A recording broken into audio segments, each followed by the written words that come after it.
எங்களுடைய கூட்டணி கட்சியாக இருந்து எங்களுடைய உடன்பிறப்புகளுடைய வாக்குகளை வெற்றி பெற்றவர்களுடைய ஆதரவுல தான், எங்களுடைய தயவுல தான் இன்னைக்கு இந்த அரசு நடந்துகிட்டு இருக்கு என்பதை நீங்கள் கருத்து கொள்ள வேண்டும். நாங்க இன்னைக்கு எதிர்கட்சியில் வரிசையில் மட்டும் இல்ல, ஆளுங்கட்சி வரிசையிலும் எங்களுடைய வாக்குகள் அமர்ந்திருக்கு. ஏதாவது ஒரு வெக்கம் கெட்டவன், மானம் கெட்டவன், ரோசம் இல்லாதவன் என்னுடைய கூட்டணி கட்சிகளில் இருந்து தான் உன் ஆட்சி நடக்குதுன்னு சொல்லுவானா? இது நாகரிகத்தினுடைய உச்சமே இல்லை. என்னுடைய கூட்டணி கட்சியால தான் உன்னோடது நடக்குதுன்னு சொன்னா நீ கூட்டணி கட்சியை எப்படி நடத்தின? ஓடிட்டாங்க, கூட்டணி கட்சியெல்லாம் ஓடி போயிட்டாங்க. அதுக்கு பின்னாடி ஒருத்தர் சைடில் ஓடுறாரு, அப்புறம் திருப்பி லெட்டரை மாற்றி கொடுக்குறாரு, திருப்பி லெட்டர் கரெக்டாக கொடுக்குறாரு. உடனே இன்னொருத்தர் சொல்கிறார், ஏய் நான் அவனோட தான் ஓடுவேன், கம்யூனிஸ்டோட தான் நான் போவேன், வேறு யாரோடையும் ஓட மாட்டேங்கிறாரு. ஓடுறவன் சொல்கிறான், எப்படி ஓடுறேன்னு தகவல் சொல்கிறான், ஓடுறாரு. இப்படி ஒரு கேவலத்தை நடந்துட்டதுக்கப்புறம் நாங்கள் தான் அனுப்பி வைத்தோம். யார்? உதயநிதி. அவங்க தான் சொல்லாமல் ஓடுறதுக்கு ரெடியாக இருந்தான். நீ கூப்பிட்டு வச்ச உடனே குட் மார்னிங்ட்டு கிளம்பி போயிட்டான். ஒரு ஆள் மட்டும் சாயங்காலம் 5:30 மணிக்கு ஓடுறாரு. ஏன்னா அங்கே அதிமுக உடைச்சிட்டாங்கன்னு தகவல் வந்த உடனே ஓடுறாரு. இதை நீங்கள் சட்டசபையில் வந்துட்டு நீ எப்படி ஆட்சி செய்கிற தெரியுமா? 107 ஆளெல்லாம் இல்லை, நாங்கள் அனுப்பிச்சி வச்ச 10 ஆளை தான் சொன்னால் உங்களுக்கு எப்படி பதில் சொல்லும்? விஜய் வாயத்திற்கு சொல், விஜய் வாயத்திற்கு சொல். அங்கே மட்டும்தான் நீ வந்து மோடி பேசணும் மோடி பேசணும்னு சொல்லிட்டு மோடி பேசணுன்னே ஜம்ப் பண்ணி ஓடுறேன்னா, இங்கேயே நீங்கள் விஜய் எந்திரிச்ச உடனே ஜம்ப் பண்ணி ஓடுறீங்கன்னா யாரை நான் வந்து குறை சொல்லணும்? சரி, எங்கே துப்பினா என்ன?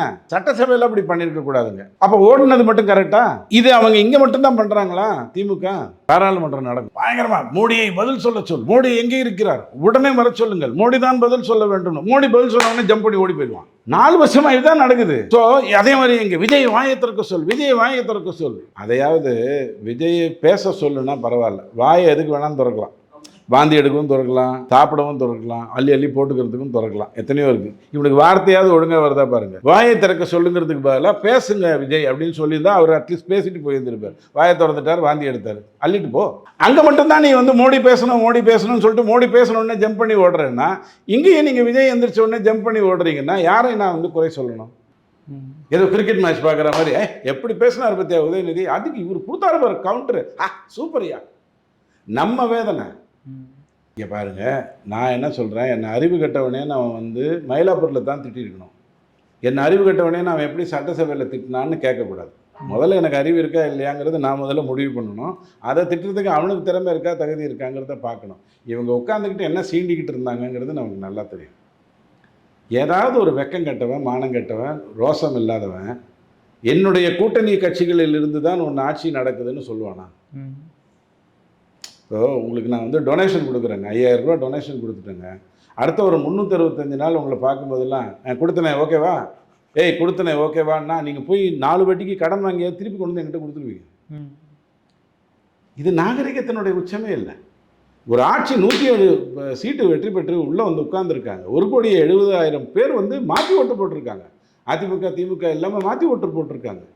குறைந்தபட்சம் நீங்கள் என்ன சொல்லலாம்? நான் தீய சக்தி இல்லைன்னு சொல்லலாம், அல்லது நான் வந்து இந்த ஆட்சியை எப்படியெல்லாம் பண்ணேன்னு சொல்லலாம்.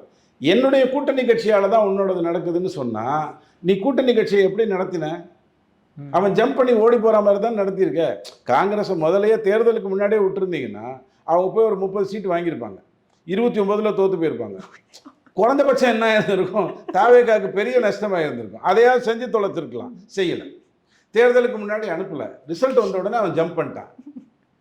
அவ்வளோ கேவலமாக நீ நடத்திட்டு இருக்க. சரி, நான் இதை வேறு விதமாக உதாரணம் சொல்ல முடியும். ஒரு பெண்டாட்டி ஓடுறா அப்படின்னு சொன்னால் அது அந்த பெண் மேலே இருக்கக்கூடிய அது கோபமோ, அதுக்கு இருக்கக்கூடிய அபிலாஷைகளோ, அதுக்கு இருக்கக்கூடிய பேராசை மட்டும் காரணமாக இருக்கவே முடியாது.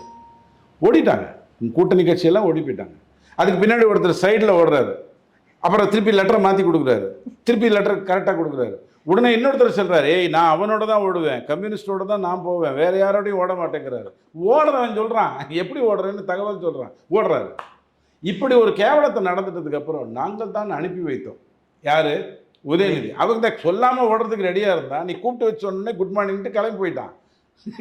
ஒரு ஆள் மட்டும் சாயங்காலம் 5:30 மணிக்கு ஓடுறாரு. ஏன்னா அங்கே அதிமுக உடைச்சிட்டாங்கன்னு தகவல் வந்த உடனே ஓடுறாரு. இதை நீங்கள் சட்டசபையில் வந்துட்டு நீ எப்படி ஆட்சி செய்கிற தெரியுமா? 107 ஆளெல்லாம் இல்லை, நாங்கள் அனுப்பிச்சி வச்ச 10 ஆளை தான் சொன்னால் உங்களுக்கு எப்படி பதில் சொல்லும்? நான் ஒரு விவாதத்தில் கேட்டேன், எனக்கு ரொம்ப பிடிச்சது.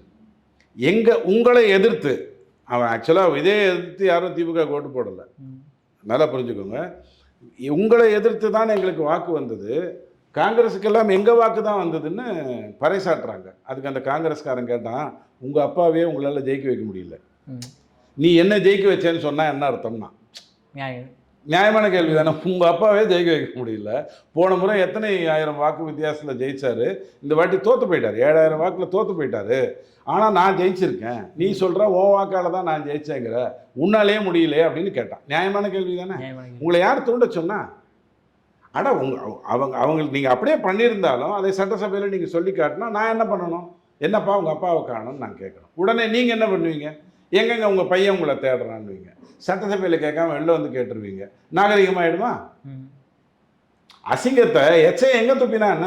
கோவிலில் துப்பக்கூடாது. அவ்வளோதானே வித்தியாசம். நீங்கள் சொல்ல வர்றது சட்டசபையில் அப்படி பண்ணியிருக்கக்கூடாதுங்க. அப்போ ஓடுனது மட்டும் கரெக்டா?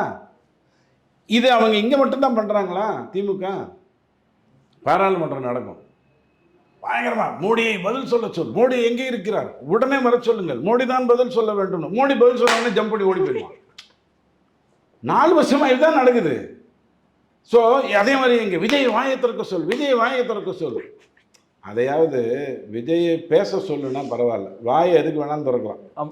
வாந்தி எடுக்கவும் திறக்கலாம், சாப்பிடவும் திறக்கலாம், அள்ளி அள்ளி போட்டுக்கிறதுக்கும் திறக்கலாம். எத்தனையோ இருக்குது. இவனுக்கு வார்த்தையாவது ஒழுங்காக வருதா பாருங்கள். வாயை திறக்க சொல்லுங்கிறதுக்கு பதிலாக பேசுங்க விஜய் அப்படின்னு சொல்லியிருந்தா அவர் அட்லீஸ்ட் பேசிட்டு போயிருந்துருப்பார். வாயை திறந்துட்டார், வாந்தி எடுத்தார், அள்ளிட்டு போ. அங்கே மட்டும்தான் நீ வந்து மோடி பேசணும் மோடி பேசணும்னு சொல்லிட்டு மோடி பேசணுன்னே ஜம்ப் பண்ணி ஓடுறேன்னா, இங்கேயே நீங்கள் விஜய் எந்திரிச்ச உடனே ஜம்ப் பண்ணி ஓடுறீங்கன்னா யாரை நான் வந்து குறை சொல்லணும்? ஆனால் இதையெல்லாம் பேசுறதுல எனக்கு விருப்பம் இல்லை. நான் சீரியஸாக சொல்கிறேன். இது எல்லாமே என்னுடைய எந்த ஒரு செலவினத்தையோ என்னுடைய எதிர்காலத்தையோ என்னுடைய பிள்ளைகளுடைய எதிர்காலத்தையோ காப்பாற்ற போகிறது இல்லை.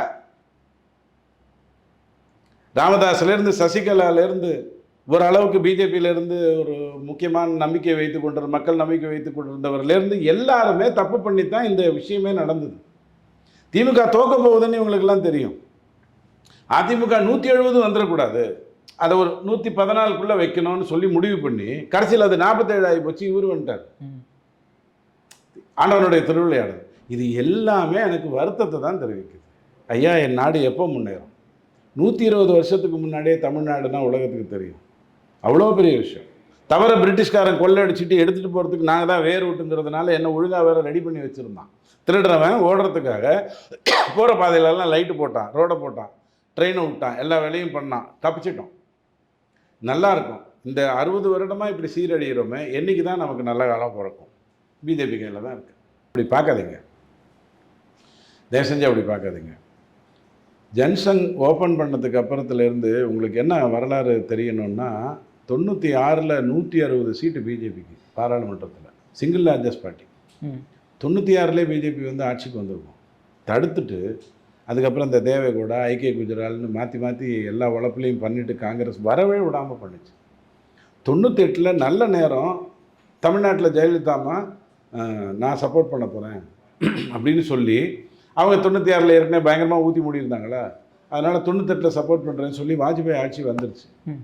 அதையும் நம்ம அறிவாளி இருக்கார்ல, ஹார்வர்ட் யூனிவர்சிட்டி அறிவாளி சுப்பிரமணிய சாமி, அவர் போய் என்ன பண்ணார், இந்த ஆட்சியை நான் கவுக்கிறேன் பாருன்னு சொல்லி கெடுத்து தொலைச்சிட்டேன்.